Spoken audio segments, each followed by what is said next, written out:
fer? Buah! Va eixir la massa i va trencar la porta de la càrcel.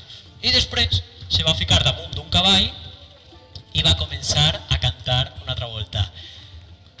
Vaig a casar-me amb la filla del rei, soc més ric que no ell, he fet un femeret, m'he trobat un...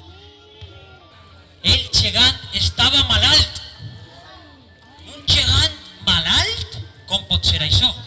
I era perquè estava connectat en la serp i quan van barallar se va començar a ficar malalt, malalt, malalt i estava en el llit guardant cama. Ai, quin fred, ai. Dur-me al teu fill major, demà de matinada. I ell, què? A l'Adolfet? Però si és l'únic que m'ajuda, els altres sols el mengen i pixen i fan soroll. Per favor, a l'Adolfet no. I va dir, si no, aniré i mataré a tota la teua família.